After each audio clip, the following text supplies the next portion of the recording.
On this episode of the Bronze Metalist podcast, we talk about Operation Mindcrime by Queensryche.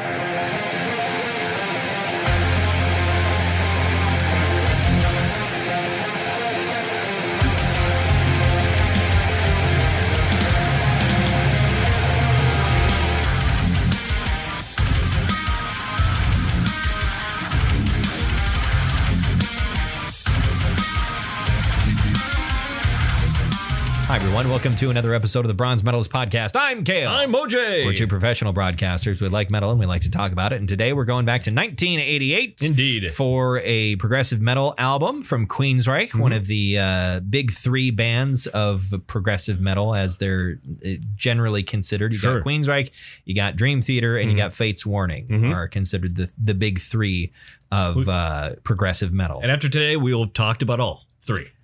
Yeah, that's right. We did do a Fate's Warning album. We did No Exit, yeah. I couldn't remember. I saw that on the list of big three prog metal, and was like, did we do a Fate's Warning album? And as I recall, you enjoyed it. I probably did. I mean, you enjoyed it, but you don't remember it. So, I mean... Yeah. I mean, look, there's a lot of things that I've enjoyed that I don't remember. Me too. My brain is full of holes. Oh, sure. Swiss cheese. It's because of all the quantum leaping you've done. I mean, by the end of it, Ziggy warned you that, especially if you jumped into that chimpanzee. Mm-hmm.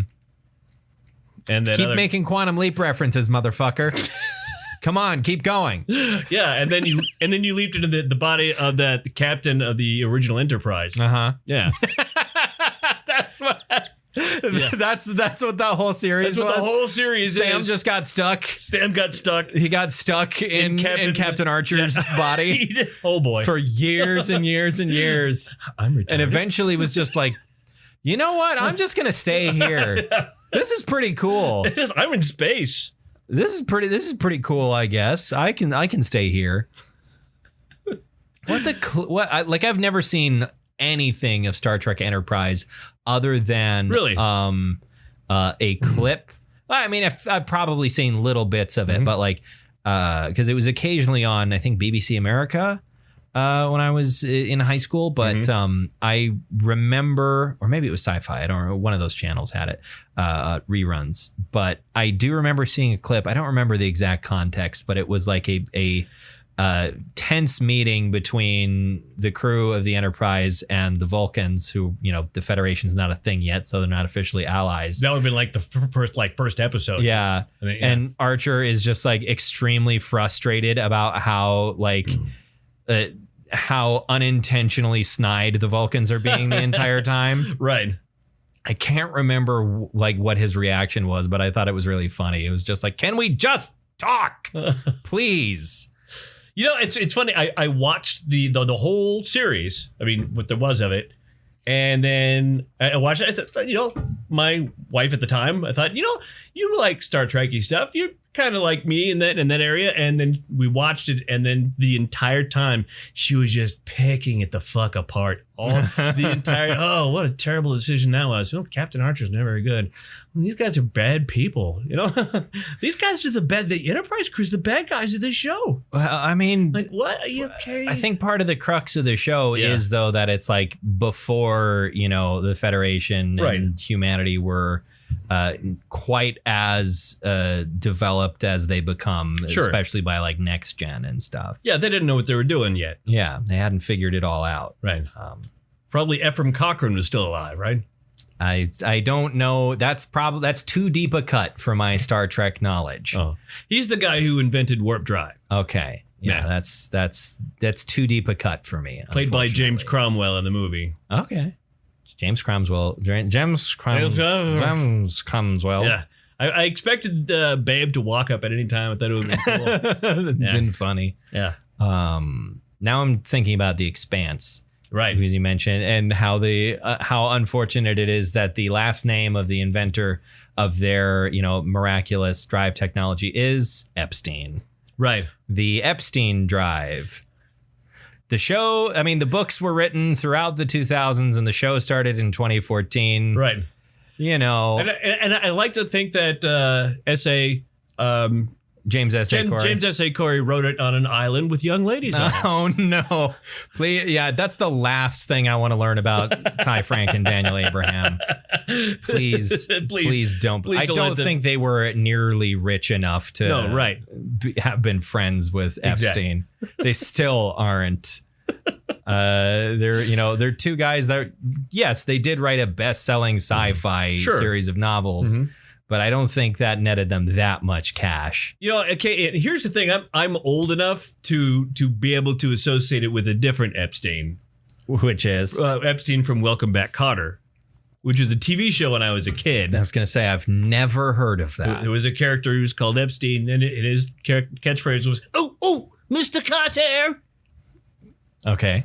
And that was the anecdote. It was kind of, that's the anecdote. Well, I mean, it's such a dick. I mean, I can associate. Yeah, I'm gonna pretend you're not. So you were able to. I've been able to associate with him instead of Jeffrey Epstein. And there was the running joke in there. I'm sorry, Epstein is excused from school. Signed Epstein's mom. Okay, that was the ha. That's before they invented humor. Oh yeah. Yeah. In the 70s. I don't. So humor was invented in the 70s? Yeah, maybe late 80s, I think. Okay. Well, American humor was invented in the late 80s. British humor was invented in the 70s. Sure, definitely. Monty Python and but that was whatnot. the late 60s, really. I mean, yeah, I can't remember when did Flying Circus start? Was that in the late 60s? Yeah. Okay. Whenever they got color television in the UK is probably about when the Flying Circus started. Although when I went out in the early 80s, I did go see a stand-up comedy routine that actually made me fall out of a chair. It was the funniest person and always will be seen and known for being the funniest person. George Carlin? No, Bill Cosby. It dawned on me a moment before you said it. That I was like, oh, that's Bill Cosby. Yeah. Which, sadly, Bill, because I saw him at the Flamingo Hilton in Vegas, and I was, look, terrible people can be talented too. Well, sure. I mean, nobody's one dimensional. Everybody has their depths. I mean, some people are hilarious, and those same people sometimes like to rape. I mean, some people. Sadly, are pretty decent painters, but also become genocidal dictators. Exactly. So, people are multifaceted and complicated, everyone. I mean, I think remember that. I think it's always funny when we do something like compare Cosby to Hitler. Oh, God. That was, I'm kind of glad they didn't follow up in The Boys.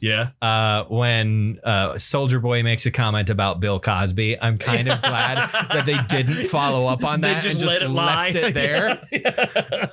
He's America's dad. Huey doesn't say anything to him about that. It's just like, I'm going to leave that one there. Yeah. I'm going to let him have this. I'm just going to have a Coke and a smile and shut the fuck up.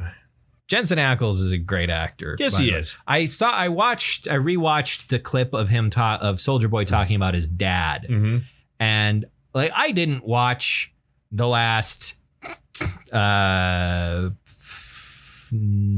or 9 seasons of Supernatural. Sure. Out of the 15 that there were, but I can never remember him I feel like he did more acting in that scene. In that one scene, he did more acting than in the entire last half of Supernatural. Sure. I rewatched that scene from The Boys and just God damn, he's actually a really good actor. He's not I cannot divorce him in my head from Dean Winchester. I feel like the Winchester boys. I mean, at the end of at the wrap, and then the season plays throughout the year, and then the network calls, and then they get a call saying, "Well, we're gonna have another season." They're like, "Are you fucking okay? I guess we're all right. I guess we're still fine employed. It's." It's more than some people can say, so I guess let's keep doing it. But yeah, he just did a fantastic job playing a piece of shit. Yeah, oh yeah. But I mean, and the funny thing is that he's not a complete piece of shit. That's true, but that's also in comparison to the other superheroes on The Boys. That's true. He's not a complete piece of shit next to Homelander. Yeah, his son. Yeah, spoilers, by the way. Oh, who cares? If you haven't seen season 3 of The Boys, then you apparently don't give a shit anyway. Yeah. I mean, it's been out for a while. What are you doing? I mean, it's okay if you don't. Yeah, it's fine. Like what you do, don't what you don't. Yeah, do as you please. We can't do anything about it. I mean, your choice of entertainment is questionable at this moment anyway. Why are you here? Yeah. Why are you here instead of watching The Boys on Amazon Prime? Because you don't want to give money to the bald asshole. And that's fine. Yeah.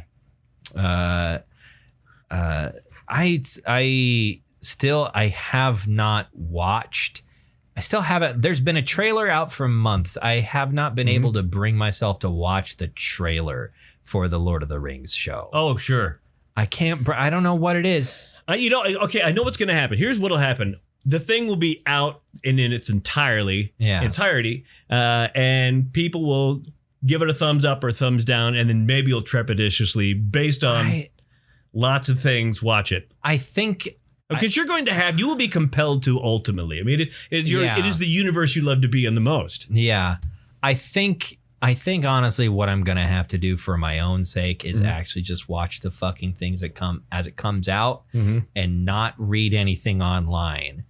Sure. Because if I wait to read stuff, I feel like the majority of online communities that I'm in are going to go into the show expecting not to like it, right? And are going to look for things not to like, and that's going to be the thing that they talk about.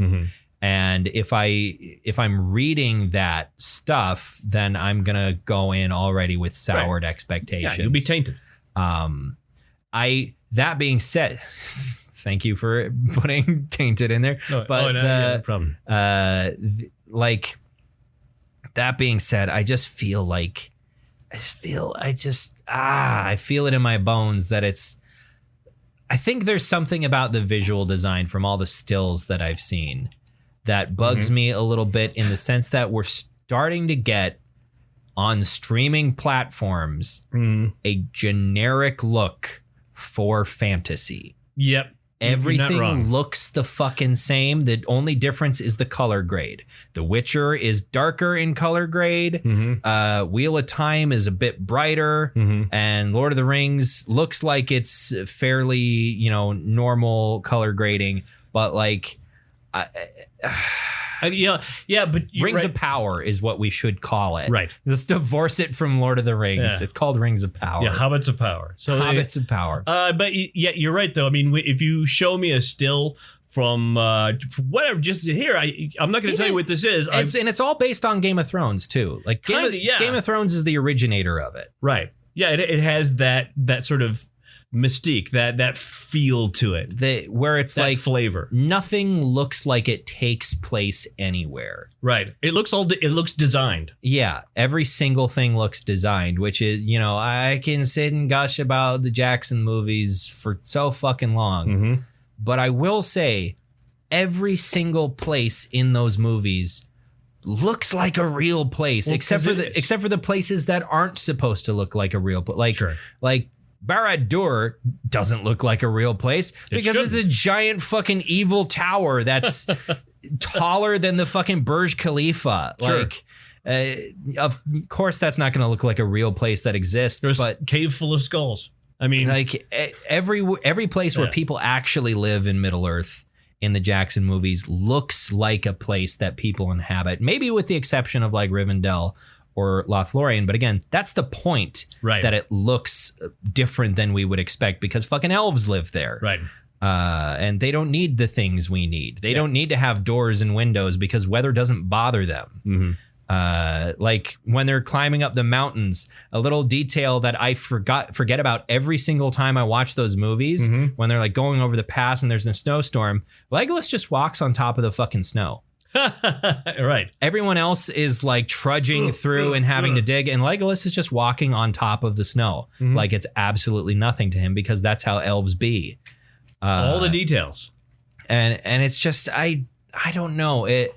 There's just this generic fantasy look that we're getting on these streaming shows. There is today a trailer came out for the D&D movie, and I haven't watched that yet. The reaction's been pretty positive. So I ought to watch that. people were talking about, oh, they put like a mimic and an owlbear in the trailer. And it's like, okay, so these are people that know things about D&D other than there are dragons in it.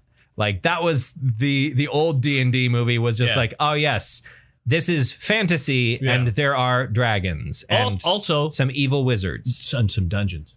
And some dungeons. Yeah, there were and dungeons. Also one of the Wayans brothers. Yes. Acting like he's in any other movie. Yes. That Marlon's in. I mean, and Jeremy Irons not acting at all. Jeremy Irons wishing he was in any other movies, but deciding, you know what? No one cares. Fuck it. I'm going to be as ridiculous as I possibly can. Because this movie is ridiculous. This movie is awful, and they will let me do anything because I'm Jeremy fucking Irons. I haven't watched it yet, but the reaction has been pretty positive. The top comment was, "This surprisingly looks not terrible." So that's a good sign coming from the D&D community. Right. That being a top comment on a D&D subreddit, which is, everyone on Reddit is pretty negative about everything most of the time. So I still remember the lights coming up in the theater for the movie we were just discussing. Yeah. And in retrospect, it was silence. Nobody got up. Everybody went. Did that happen? Was that a real? Did they make that? Somebody spent money on that movie? We spent money on this movie? I guess we're going to go now. I guess we just go home. Yeah. Well, we got popcorn. I'm just being reminded of the mid-credits thing from Deadpool. She's like, why are you still here? Or no, that was the end credits thing. That wasn't the mid-credits. Yeah, why are you still here? Go home. It was a Ferris Bueller's Day Off thing, yeah. But I'm tentatively excited for a D&D movie. If someone was going to do it right by this point, it would be in this time period, right? As the game is more popular than it ever has been, and there's tons and tons. There's actually examples of people making honest to God fucking D&D media. And making it good and making it work. You've got Legend of Vox Machina. You've got how many different streaming shows that have a very cinematic feel to it. You got Dropout. You got that's among that. You got Dropout. You got, Critical Role is the people who make Legend of Vox Machina. But you've got all these different people that are putting a very professional edge onto Dungeons and Dragons and showing like, this is how you do this. Hollywood. This is how you make this. You actually give a shit about the thing. Right. And that's how you make it. Yeah, but we don't just want to play to the crowd who plays Dungeons and Dragons. We want a general crowd to appreciate. No, you fucking don't. Are you the makers of the Halo show? We don't want to. Or are you the people who make Halo these days? Yeah, the game? Yeah. We don't want to cater to the people who play Halo for this new Halo game. Yeah. Although they do, but they say that they do with their words, and then with their actions, they continue to suck. Yeah, because I mean that's the opposite of the mindset. You should always make a thing that caters to the base, but is also good. Yes. Yeah. Otherwise, you're just going to alienate everybody. Because that way, if you make a thing that caters to the people who are already a fan of it, and also make it really good, that's a way to draw more people into the thing. Exactly.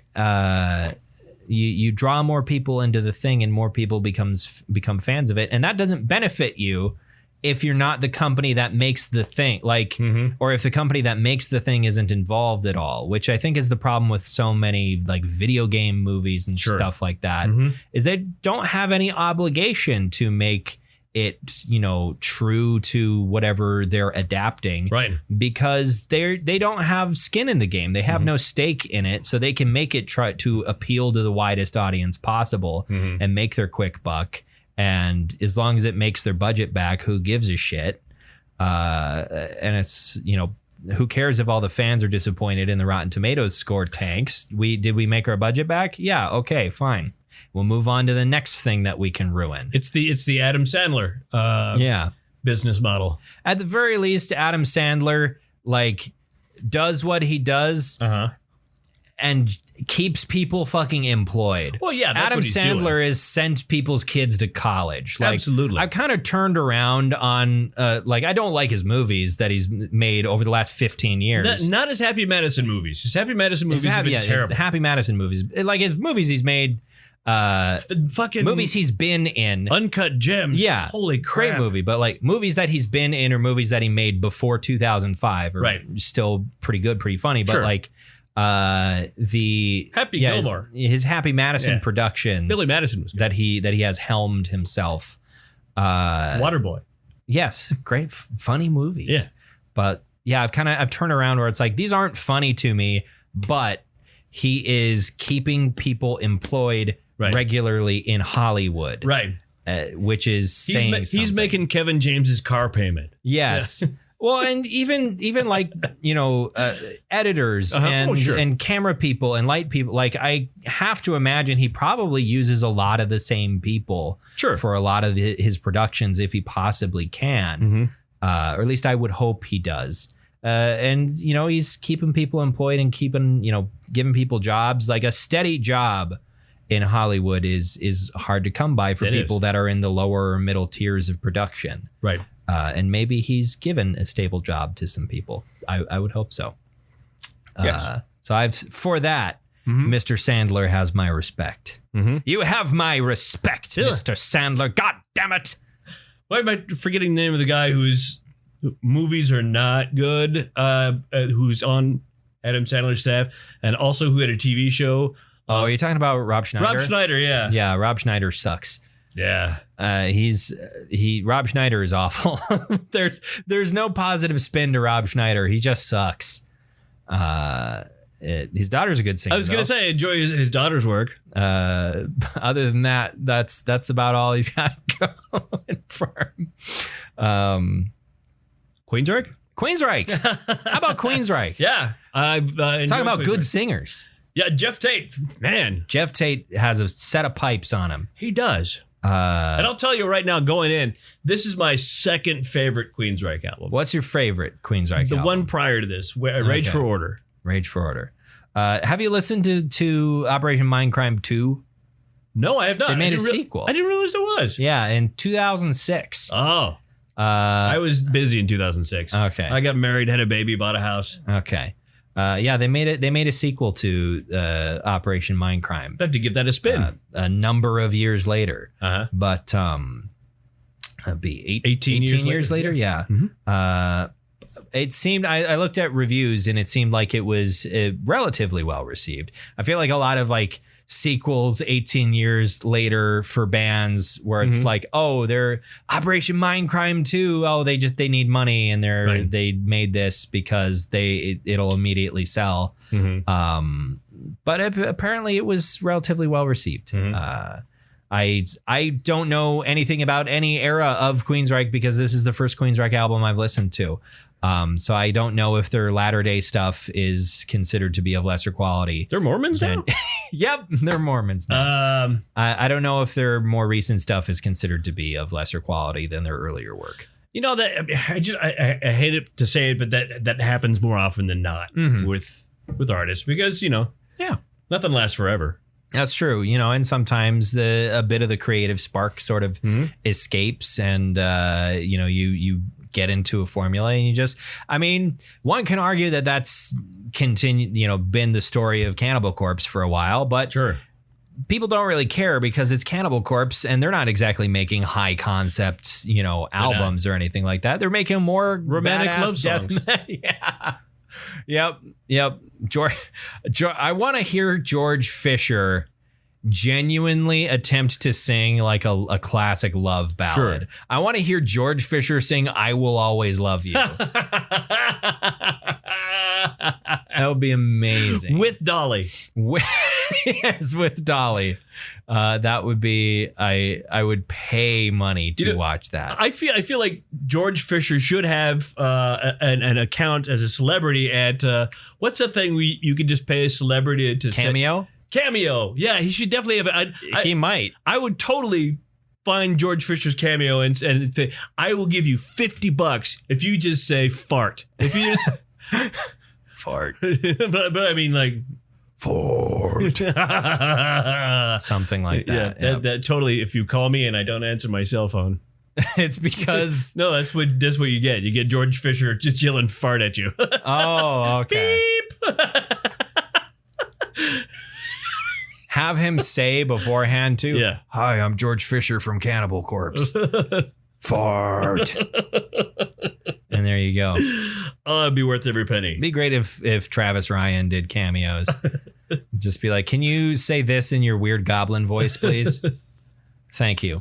But yeah, I don't know. Like, what do you know as far as whether or not Queensryche is? Honestly, have you listened to much like of their newer stuff? Honestly, I have not. I mean, I've fallen off of a lot of bands. I think like after 2000, I stopped sort of listening to the bands that I'd already heard and was children. Yeah, and I had children, responsibilities, and I was in my 30s.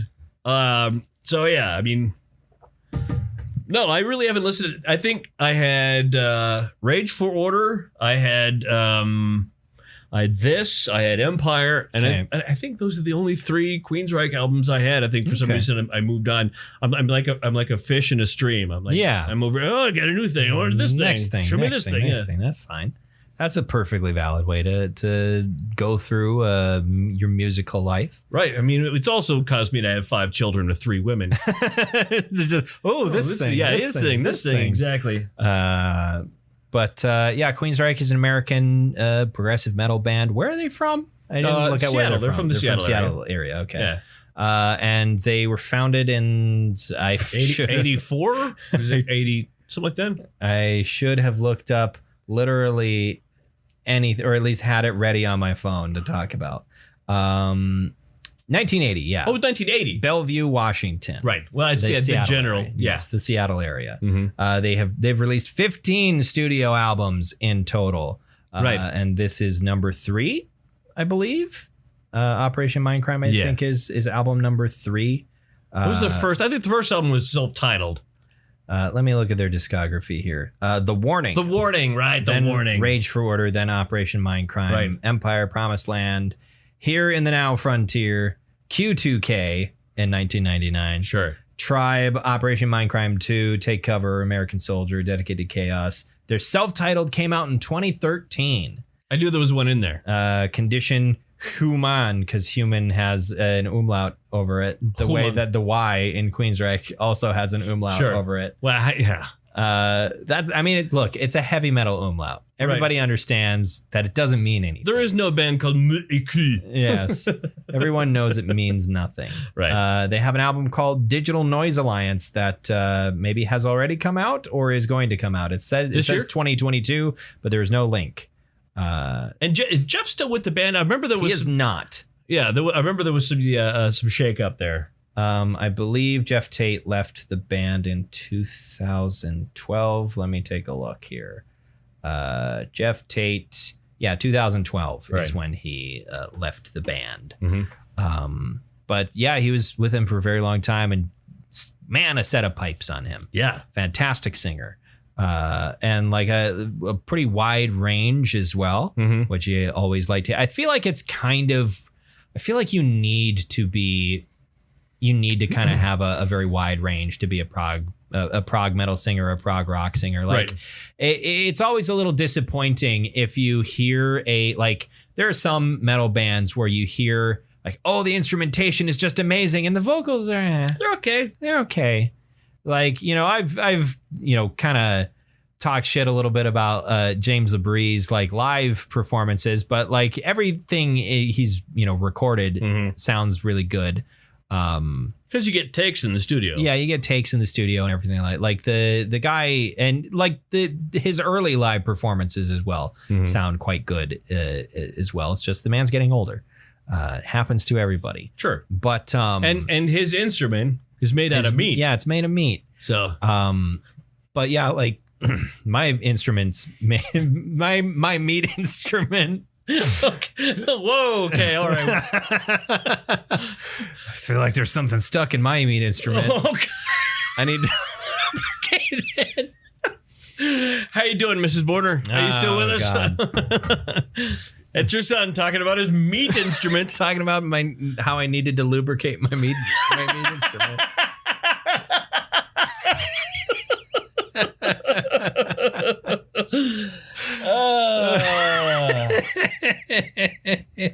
Okay. Now I thought of Donald Penis.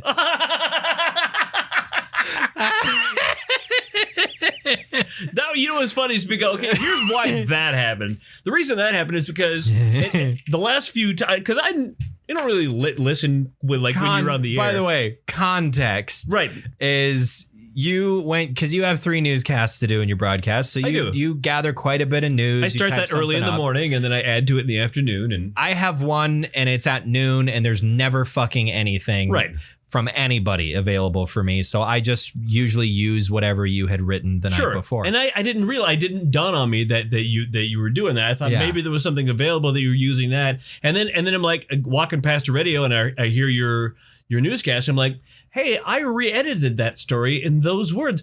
Kale's reading the news from my news sheet. I mean, which is cool. I mean, that's great. I mean, I'm glad it's getting more use. Yeah, you did the work. I did the work. Somebody should be using it. I mean, I do 6 newscasts. 3 in the morning, 3 in the afternoon. You do a lot of newscasts. So. Yeah, so I got to compile a lot of news, and I go digging far and wide, and then I realized if he's doing that, you made up a story. Yeah.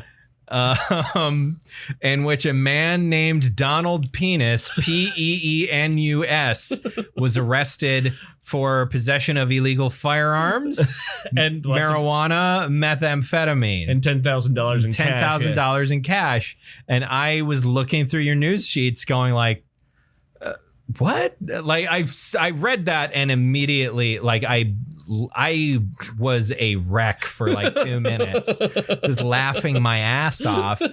But because the thing that made it funniest to me is I thought it was real. Right, because I did that on purpose. I'm like, I'm gonna write this in a way where you really made it look like a real news story. I've written enough news stories, right? Yeah. I know how to fabricate shit like that if I need to. And you did an amazing job, and I was perfectly willing to believe that there was a real person named Donald Penis, a 34-year-old man from Minot, North Dakota. And I made sure to put his name in there lots of times. And that makes it look more official too. Penis was then taken to the Ward County Jail. It was so funny. According to a press release, I was genuinely disappointed when you told me you made it up.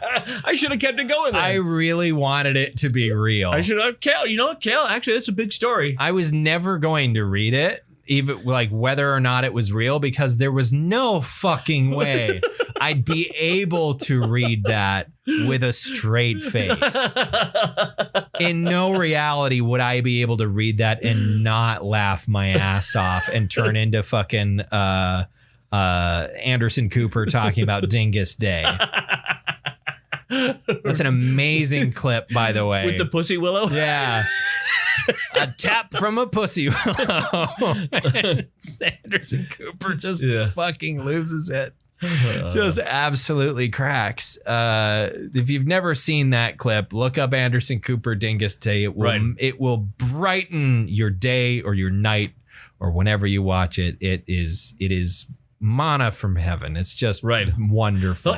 There's nothing better than watching newscasters break. Or really anybody who's doing a live anything. Right? Yes. Because there's also a clip you can find on the internet of Saturday Night Live. There was a clip. It was Bill Hader and Fred Armisen. Always Bill Hader. Yeah. Yeah. And in the sketch, there were these 2 doormen with accents from who the fuck knows where. And the whole shtick was that they were teaching children about Christmas. Yeah. And it was not funny. It was entirely, the audience was silent. And they got about 60 seconds into it. They're like, we should not be out here right now. And you can see immediately Fred's the one who broke first. He realized he's delivering his lines and he's laughing because he realizes this situation is going so poorly. Badly. And so, that's of course, pretty rare, actually, that Fred Armisen would break. Right. Well, yeah, Fred breaks, and then instantly, of course, Yeah, Bill Hader crumbles like a fragile little egg. Right, yeah, and people are coming through and they're addressing them by their fictional names. Yes. And then eventually they said, "Fuck it," and Bobby Moynihan's character comes out with his family, and they turn and they go, "Bobby Moynihan," and he's like, "Oh, what's going on here?" And so he plays along with it, of course, because everyone said fuck it. Yeah.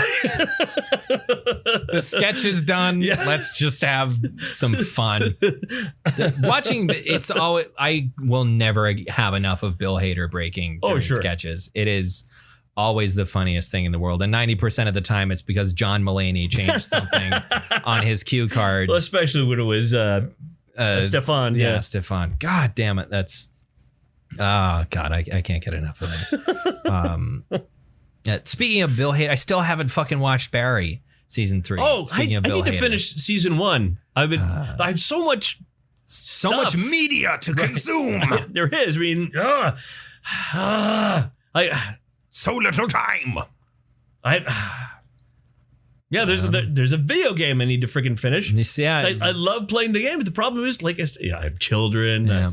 I have other things. We'll get back to Queensryche in a second. And we will. We'll get there. But yeah. You brought up video games. I started playing Hades, by the way. Yeah, that's awesome. Which is it looks beautiful. It's a gorgeous game. All the character designs are like a bunch of like really cool 2D character designs, and then they've got sprites. Very beautiful, sort of low poly game, but with an amazing art style. It looks like a really great early '80s cartoon. A great early '80s cartoons with very detailed character designs where all the characters are fucking hot. Yeah. Almost every single character in the game is so attractive. It's like you come across a new character and you're like, oh, here's their sprite. What are they? Oh, God damn it. They're hot. And I mean, you're dealing with Greek mythology. Sure. So, you know, the vast majority of people in Greek mythology that aren't overtly monsters are described as being pretty attractive usually. Yes.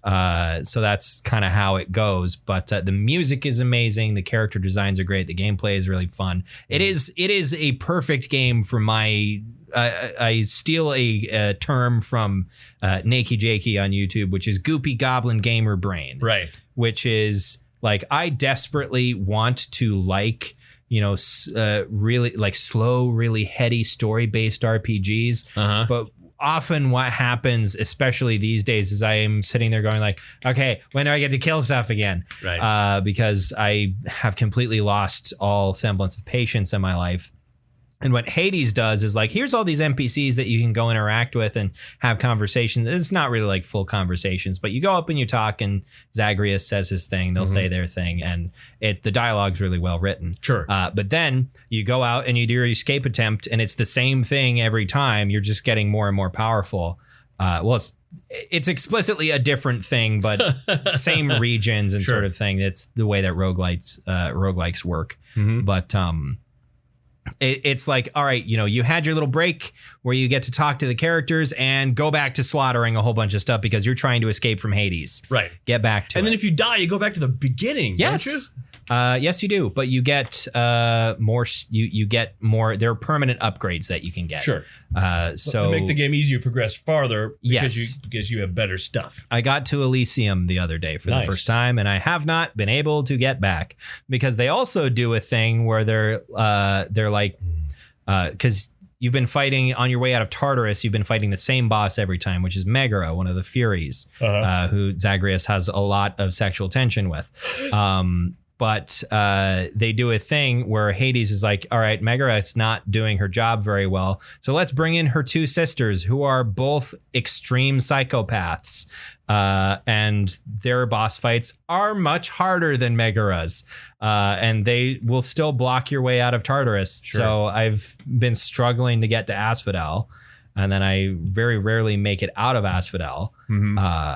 But yeah, there's like tons of cool characters along the way. Sure. I mean, pretty much all of them are from Greek myth. A lot of them are very, very extremely charming. Cool. And well written. The music is amazing. I unlocked Orpheus as the court musician, and he's too sad to sing.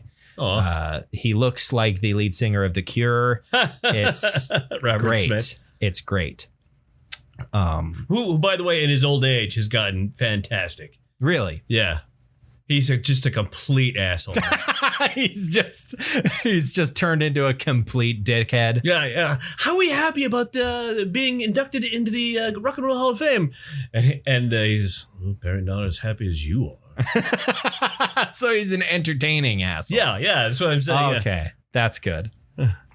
That's not like a genuine massive dickhead, just like done with it. Yeah. You know, just old man energy of I don't care. I mean, because that was what he was trying to project in the late 70s and into the 80s. And now it's just genuine. Now it's real. He said, I'm trying, this is a persona, and now it's just him. Yeah. Now it's just how he is. But yeah, Hades is great. I could gush about Hades all day. But Queensryche. This is a concept album. The concept. The first concept album. There's a man named Nicky who is a heroin addict. Right. And he's frustrated with the world.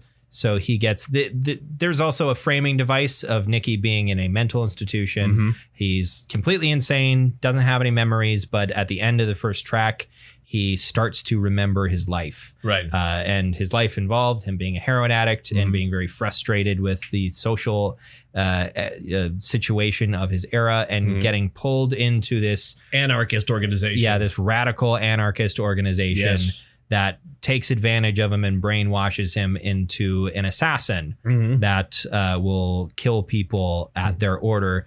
Using the trigger Operation Mindcrime. They'll call him on a phone, they'll say Mindcrime. And then he'll go and kill somebody. And he takes comfort in there is this... She's a nun. She was a teenage prostitute that became a nun.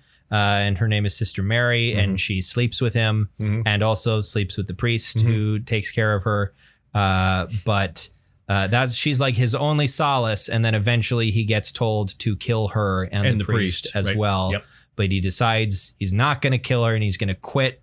He's going to get out of this organization. And he does.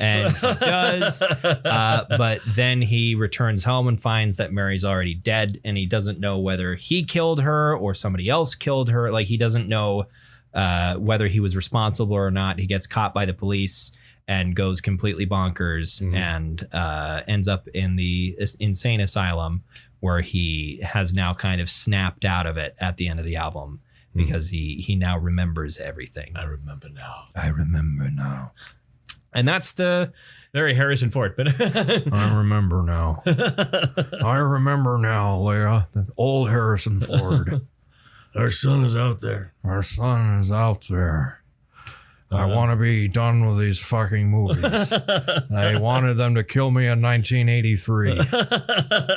Or in 1981. I wanted them to kill me in Empire Strikes Back, and they didn't have the fucking guts. Oh, they're putting me in carbon. Oh, that's the end of me. Oh, God damn it, I'm back. I hope they kill Indiana Jones in that new one they're working on.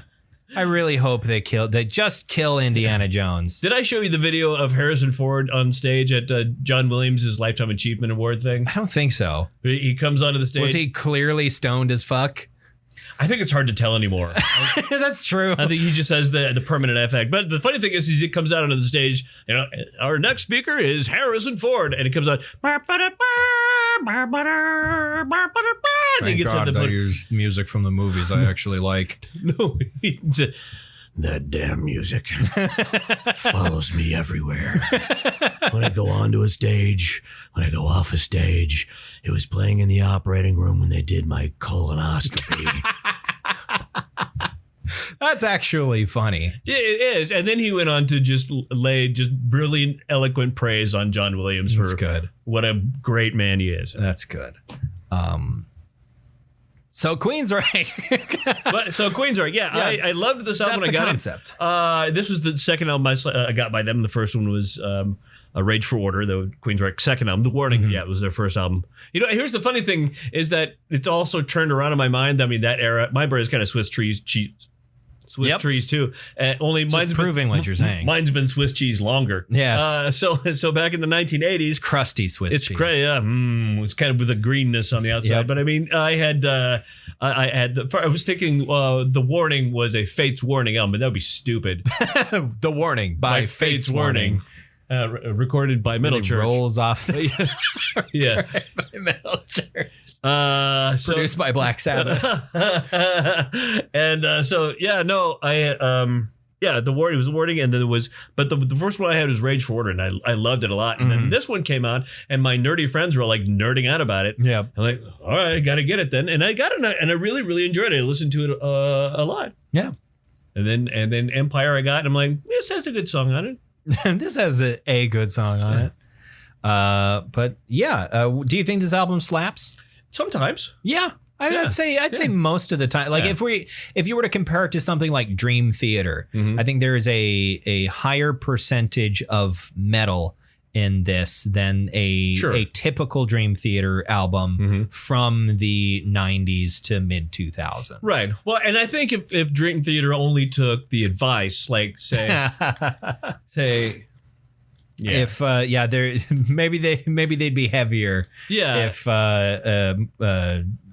John Petrucci. I got every single band member's name slammed into one in my head. You just became a mom. Yeah. Every single band member's Jimmy, Bobby, Terrence, Susan, come here. That absolutely happened to me growing up. Mike, James, John, other John. Steven. Yeah. Mike, but the old Mike that's not in the band anymore. Because they're both drummers. John Petrucci. Yeah. If John Petrucci had just taken the advice of whatever guitar player. Rudy. I'm not sure who it would have been. I don't know if it would have been Michael Wilton or if it would have been. At the time, it wouldn't have been Michael Wilton. No. The hell's his name? Well, no, it does say current. Never mind. It does say current member is Michael Wilton is a current member of the band. Well, current, but would have been. This would have been in 2003. Ago. Right. This would have been almost 20 years ago. But it says 1980 present is what I was trying to get at. Well, who's the other guitar player? The other guitar player. What the hell's his name? We're forgetting it. At the time on this album, it would have probably been Chris DeGarmo. Oh, Chris DeGarmo. I was thinking a Rat. It could have been the person who talked to John Petrucci. Also, could have been Mike Stone, who started playing guitar in 2003. But I'm not sure about that. He started. That was a weird way to say. He started playing guitar in 2003 and immediately joined Queensryche because apparently he's fucking amazing. And he's so amazing. He's fucking talking to John Petrucci. He picked up if you picked up a guitar and then a week later Queensryche was like, "Come play with us," then maybe you would have the gall to try and give John Petrucci some pointers on how to play guitar. Maybe you would have that kind of confidence. Maybe, yeah. But I was calculating scores while you were here in front of me. And came out to about 89. Right. This album was well regarded when it came out. It's still well regarded today. People doing retrospective reviews. A lot of people consider this to be one of the best metal albums ever made. It's ended up on a number of different lists of like top 50 metal albums ever. It's very good. It's a very good album. And people are suckers for a concept album. Right. And this is I'm one of those people. This is very much a concept album. I was sad when Sister Mary died. Yeah. When I first read, what, she died anyway? I mean, it's all very dime store novel, but but absolutely. Still, I mean, that's what you're gonna get with you know, I adore Scenes from a Memory by Dream Theater, but it's still like that. Yeah. You know, it's still that way. Yeah. But what's your favorite song? Okay, well, two songs come back to me out of the blue for no reason, even though I haven't listened to this in a long time. It's I Don't Believe in Love. Yeah, I Don't Believe in Love is really good. And Speak. I Speak doesn't immediately come to mind for me. As far as like what the word is all of us. Oh, okay, yeah, I like that one too. Yeah, I mean, you know me, I love me an album closer. Sure. So I wrote down Eyes of a Stranger. Yeah. Just because I love it bringing all the things together and him like remembering and then looking at, you know, how many years later it might be looking at himself in a mirror and going like, I don't know who this person is. Right. God, there was a line Somewhere in Eyes of a Stranger that I should have wrote down because I thought it was a really good lyric. I can't remember what it was. There was something really juicy there in the lyrics at some point. Maybe I can bring it up here on Spotify. No, that's the lyrics. Oh, it won't let me scroll. It will let me scroll. I'm not sure what you're. I don't know either. You go and talk about some things though. What are the things you like about your favorite songs? What do I like about my favorite songs is I remember it was during a breakup. I Don't Believe in Love, really sort of helped me out. I remember singing that loudly in my car, and I was on Broadway headed toward Arby's, and that's I was on Broadway headed toward Arby's, and people were looking at me singing loudly at a Queensryche song. God damn it! In the car. You don't remember? There's a lot of lyrics, man. Yeah. Yeah. How long is this song? I don't remember. I mean, it's like 7 minutes long. Yeah. All I want is the same as everyone. Why am I here and for how long? Oh, sure. That line stuck out for me. It was just like, wow, that's poignant. For some reason, reading it out loud, it doesn't sound nearly as impactful as when Jeff Tate is singing it. Or as I called him for the first year, Gay Off. Gay Off Tate. Gay Off Tate. Because you didn't know that was a way to spell Jeff back then? I did not. I mean, I was 12, so or 13 maybe. Maybe it was 13. Perhaps. I was 13 and didn't have the internet and didn't have any friends that knew things. That's what happens. I think we had 2 books. 2 books. Yeah. 2 whole books. That's all there was. That's all there was at the time. At the time, there were Bible 2 books. And Paradise Lost. The Bible and it was Paradise Lost. Okay, it was Paradise Lost. Or maybe it was Dante's Inferno. It might be the Inferno. Yeah, it might be. Okay. Well, just Divine Comedy. The Divine Comedy. Yeah. All 3 parts. The Inferno and the Purgatorio and the Paradiso. Yes. Chips are free. Dinner extra. Yeah. I can't. It's literally not possible for me to hear the real Spanish word Paradiso. Yeah. And not have that stupid fucking jingle in my head. And I also have that's effective marketing. It's a great marketing because you want to talk about Dante, and then now suddenly I've got this Pavlovian effect. Where I want some chips and salsa and a margarita. That's what I want. I want that right now, right this second. And yeah, I mean, at any given time, if you're looking at me and you're going, "What does OJ want right now?" Salsa, chips, salsa, and a margarita. That's what it's. That's the answer. Yeah, if you see me frustrated and I don't know what to do and I'm confused, chips, salsa, margarita. Just find my way to that, and then. So what medal are you bestowing upon Operation Mindcrime, like Maz Kanata to Chewbacca? I mean, it does deserve a gold. I agree. I think this deserves. I didn't write anything down because I wanted to talk about it with you because I wasn't entirely sure. But yeah, I think it's a gold as well. This is a great album. I enjoyed almost every moment of it. I do think there were a couple lines that really came off a little cheesy. Yeah, that as spoken rather than sung. Some stuff that was spoken was just like, come on. But everything else was fantastic. So I think that's a gold for me. Yeah. I like another song I wanted to mention, The Need of Lies. That's probably the heaviest song on this, the more metalier. It's about heroin addiction. Heroin. Yeah, a lot of the things that's another thing about this. They don't mince words on there's a lot. I mean, The Need of Lies. I wonder what that's about. No, it's about exactly heroin. What you think it's about. Don't think about it too hard. Yeah. So next week, God, I keep on doing this where I don't know. You don't know?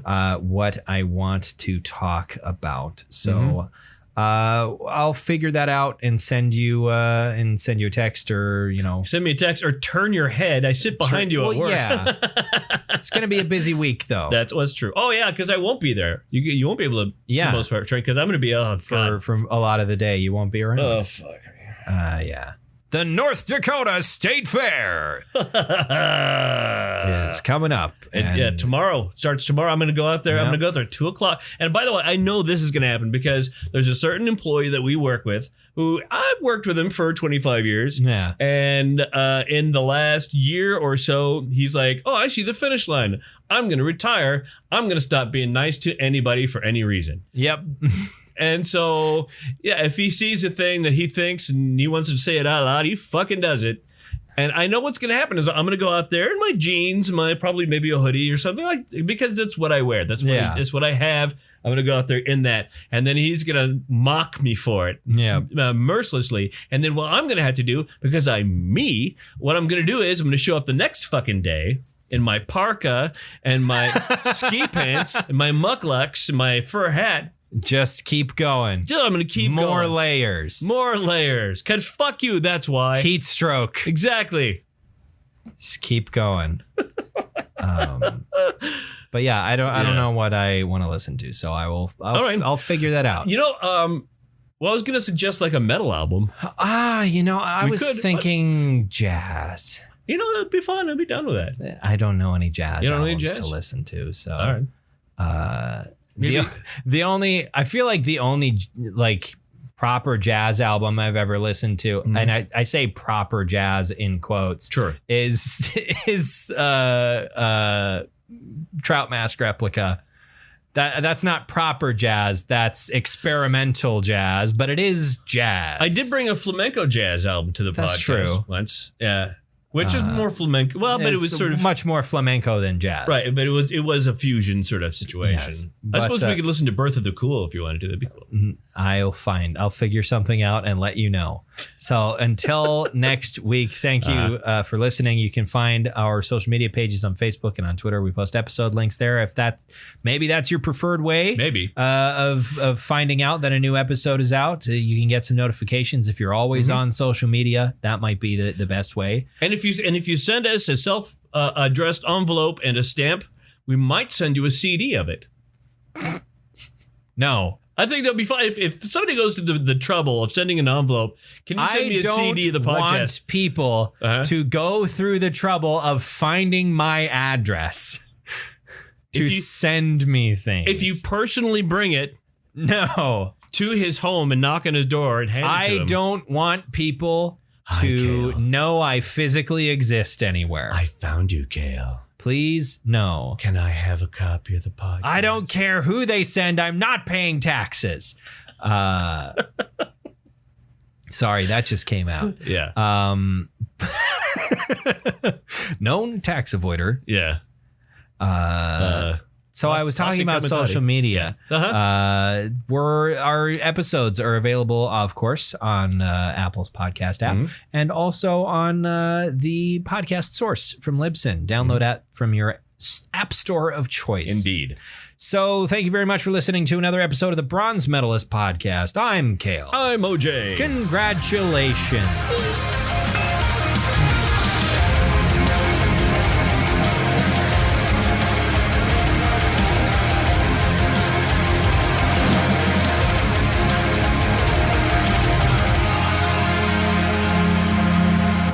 Didn't say congratulations. Yes, I did. With me. No, you didn't. I did. You did not. You said ding. You said if you said congratulations, you said it very quietly. I said it kind of quiet. Okay. We can do it again if you want. No, it's too late. The moment is past. The moment has passed. And just like that, the magic's gone. I want a divorce. And just like that, we're an episode of Sex and the City.